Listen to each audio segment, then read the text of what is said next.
Good morning. Maybe a little rocky here, trying to show you what I need to show you. And sorry, I've skipped ahead a little bit here. So if you look here, we are again in the investments, and if you are feeling quite overwhelmed by the amount of information included on the web pages, like in comparing stocks, don't worry, you're not alone. That's a little intimidating and things, but we're going to look a little more at that as we go through this today. And we're also going to be stepping into the booklet on page 20 here pretty soon. So if you've got your booklet, you might turn to page 20. So trying to choose things to invest. So for instance, on page 20, this is what this is talking about. So when 6-year-old Damon Williams asked his mom for the newest style of Nike Air Jordan shoes, his newly single mother put down her foot. She said that if he wanted another pair, he had to save up his money to buy them. She also said if he was going to keep buying Nike shoes, he was going to own a piece of the Nike company. So he also had to buy a share of the company's stock. By age 18, Damon had a stock portfolio worth $55,000. He did it by investing a little at a time in stable, growing companies, not just Nike necessarily. He holds his stocks at least 7 years. When stock prices fall, he purchases more shares at the lower prices. Anybody can do this. It's not just for the rich people. I want to pay my own way through college, buy real estate, and see my children graduate from college also.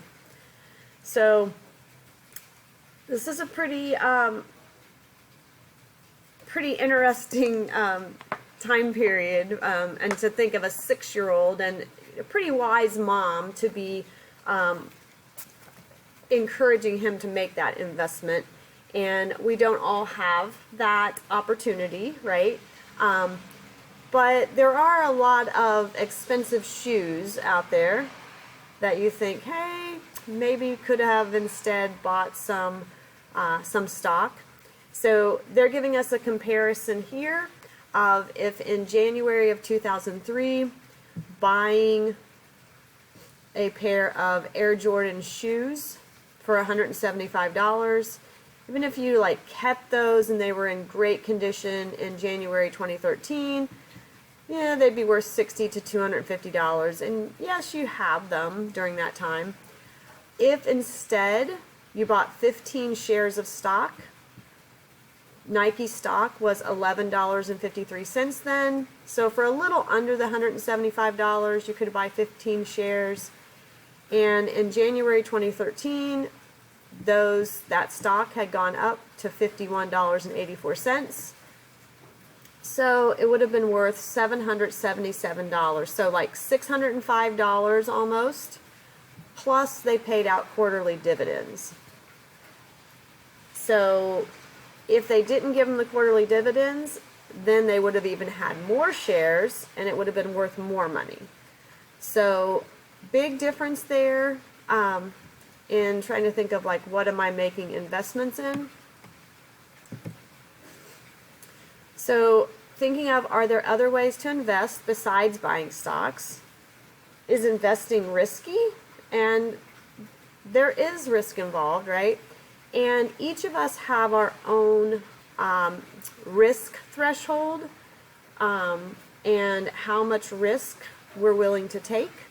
And what are there ways that we can reduce the risk but still do some investing?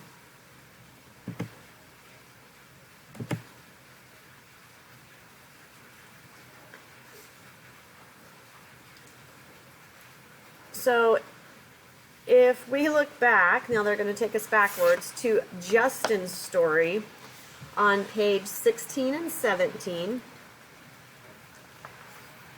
So Justin's story, Justin and his 18-year-old brother Derek stop by a movie rental store that's going out of business. They're surprised by how many great movies are priced at next to nothing. Justin gets the idea to buy the clearance sale movies and sell them at a higher price online. Derek asks how he'll pay for them, and Justin says he'll use the Just for Emergencies credit card. Derek points out that legally Justin's not old enough to sell through online auction sites, so he offers to help him out with the selling part for a piece of the action.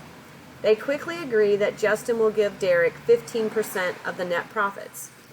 So Justin uses the credit card to buy $200 worth of movies, and they head home. Their mom is furious that he charged $200 without asking, but their dad is kind of impressed with his plan, and he says he's going to make Justin write out an IOU.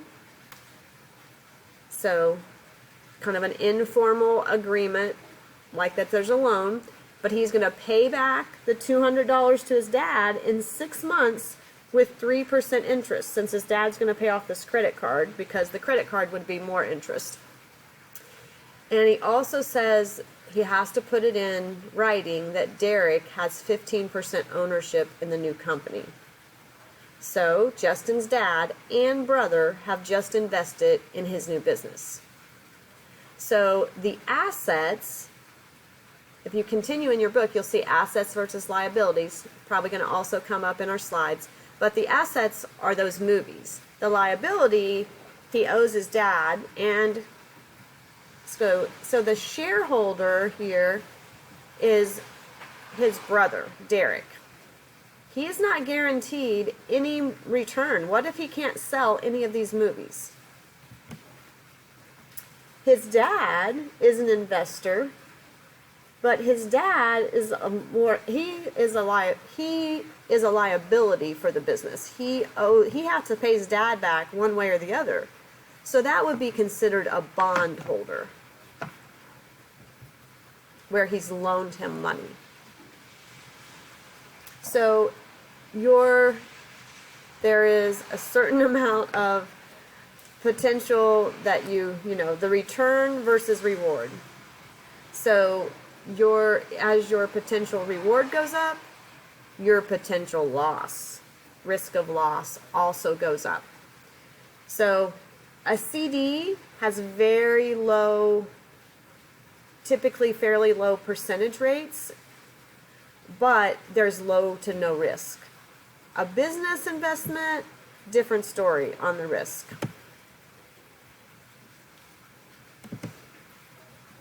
So I just mentioned your assets, things of value. Liabilities are things you owe to someone else. And that rate of return is the degree that the asset gains or loses value over a period of time. And the risk, I think we all know what risk is. That's the uncertainty involved.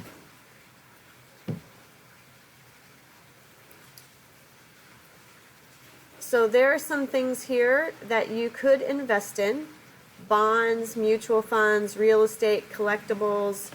And these are things that are, if you look from page 18 through page 26 in your booklet.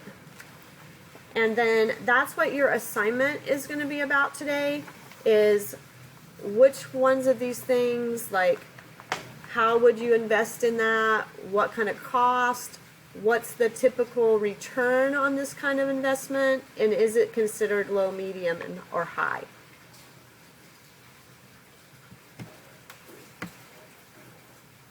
So when we talk about risk, we all have different risk tolerance. Like I may have used the word threshold before.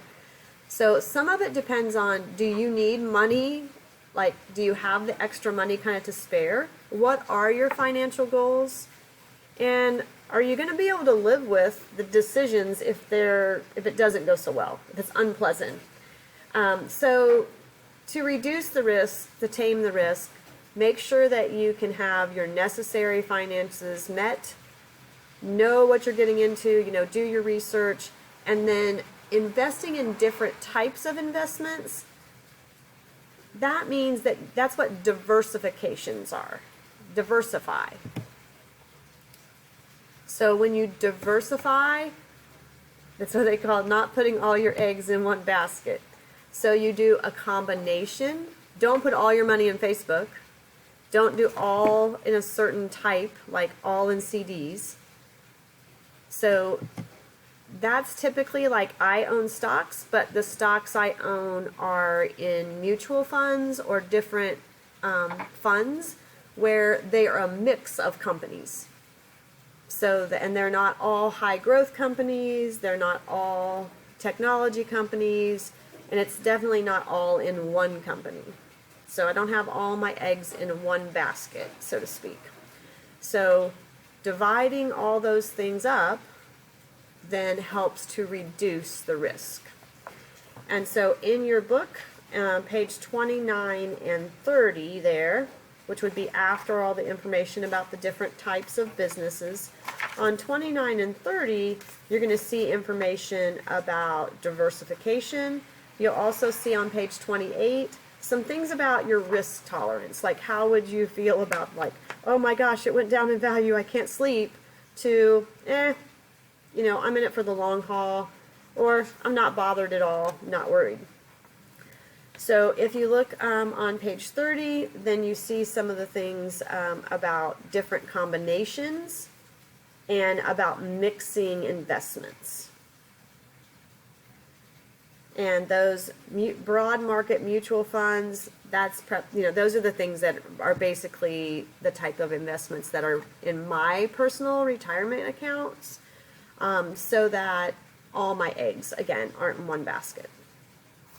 All right, so I hope as we get through these things, you're going to see a little more and feel a little bit knowledgeable, so that if you did go talk to a financial planner about investments, you'd at least feel like maybe you understand some of the language the person is using when they talk to you.